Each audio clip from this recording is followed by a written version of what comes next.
ಪರಿಸರ ಮಾಲಿನ್ಯ ನಿಯಂತ್ರಿಸುವ ನಿಟ್ಟಿನಲ್ಲಿ ಸಾರಿಗೆ ಇಲಾಖೆಯು ತಂತ್ರಜ್ಞಾನ ಆಧಾರಿತ ಹೊಸದೊಂದು ಮಹತ್ವದ ನಿಯಮವನ್ನು ಜಾರಿಗೆ ತರಲು ಮುಂದಾಗಿದೆ. ಇನ್ನು ಮುಂದೆ ಸಾರ್ವಜನಿಕರು ತಮ್ಮ ವಾಹನಗಳ ಹೊಗೆ ತಪಾಸಣೆ ಮಾಡಿಸಿದ ತಕ್ಷಣ ಅದಕ್ಕೆ ಸಂಬಂಧಿಸಿದ ದೃಢೀಕರಣದ ಮಾಹಿತಿ ನೇರವಾಗಿ ಅವರ ಮೊಬೈಲ್ ಸಂಖ್ಯೆಗೆ ಸಂದೇಶದ ಮೂಲಕ ರವಾನೆಯಾಗಲಿದೆ.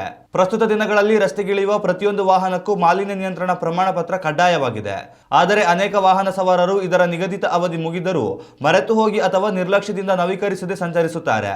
ಇದನ್ನು ತಡೆಗಟ್ಟಲು ಇಲಾಖೆಯು ಡಿಜಿಟಲ್ ವ್ಯವಸ್ಥೆಯನ್ನು ಅಳವಡಿಸಿಕೊಳ್ಳುತ್ತಿದೆ. ಹೊಸ ನಿಯಮದ ಪ್ರಕಾರ ಸವಾರರು ಹೊಗೆ ಪರೀಕ್ಷಾ ಕೇಂದ್ರಗಳಲ್ಲಿ ತಪಾಸಣೆ ಪ್ರಕ್ರಿಯೆ ಪೂರ್ಣಗೊಳಿಸುತ್ತಿದ್ದಂತೆ ವಾಹನದ ವಿವರ ಹಾಗೂ ಪ್ರಮಾಣ ಪತ್ರದ ಮಾನ್ಯತೆಯ ಅವಧಿಯ ಸಂದೇಶ ಮೊಬೈಲ್ಗೆ ತಲುಪಲಿದೆ. ಈ ವಿನೂತನ ಉಪಕ್ರಮದಿಂದಾಗಿ ವಾಹನ ಸವಾರರಿಗೆ ತಮ್ಮ ಎಮಿಷನ್ ಸರ್ಟಿಫಿಕೇಟ್ ಅಂತಿಮ ದಿನಾಂಕವನ್ನು ಸುಲಭವಾಗಿ ನೆನಪಿಟ್ಟುಕೊಳ್ಳಲು ಸಾಧ್ಯವಾಗುತ್ತದೆ. ಅಲ್ಲದೆ ಅವಧಿ ಮುಗಿಯುವ ಕೆಲವು ದಿನಗಳ ಮುಂಚಿತವಾಗಿಯೇ ಸವಾರರಿಗೆ ಮುನ್ನೆಚ್ಚರಿಕೆ ಸಂದೇಶ ಕಳುಹಿಸುವ ವ್ಯವಸ್ಥೆಯನ್ನು ಜಾರಿಗೊಳಿಸಲು ಚಿಂತನೆ ನಡೆಸಲಾಗಿದೆ. ಇದರಿಂದ ಸಾರ್ವಜನಿಕರು ಸಾರಿಗೆ ಪೊಲೀಸರ ತಪಾಸಣೆ ವೇಳೆ ದಂಡ ಪಾವತಿಸುವುದರಿಂದ ಪಾರಾಗಬಹುದು. ಮಾಲಿನ್ಯ ತಡೆಗಟ್ಟುವ ಸರ್ಕಾರದ ಪ್ರಯತ್ನಗಳಿಗೆ ಸಾರ್ವಜನಿಕರು ಸಹಕರಿಸಬೇಕಿದೆ. ನಕಲಿ ಪ್ರಮಾಣ ಪತ್ರಗಳ ದಂಧೆಗೆ ಬ್ರೇಕ್ ಹಾಕಲು ಮತ್ತು ಪಾರದರ್ಶಕತೆ ಕಾಯ್ದುಕೊಳ್ಳಲು ಈ ತಂತ್ರಜ್ಞಾನ ಸಹಕಾರಿಯಾಗಲಿವೆ ಎಂದು ಸಾರಿಗೆ ತಜ್ಞರು ಅಭಿಪ್ರಾಯಪಟ್ಟಿದ್ದಾರೆ. ನಿಯಮ ಉಲ್ಲಂಘಿಸುವ ವಾಹನಗಳ ವಿರುದ್ಧ ಕಟ್ಟುನಿಟ್ಟಿನ ಕ್ರಮ ಕೈಗೊಳ್ಳಲು ಈ ವ್ಯವಸ್ಥೆಯು ಸಾರಿಗೆ ಇಲಾಖೆಗೆ ಸಹಕಾರಿಯಾಗಲಿದ್ದು, ಮುಂದಿನ ದಿನಗಳಲ್ಲಿ ಪರಿಸರ ಸಂರಕ್ಷಣೆಗೆ ದೊಡ್ಡ ಕೊಡುಗೆ ನೀಡುವ ನಿರೀಕ್ಷೆ ಇದೆ.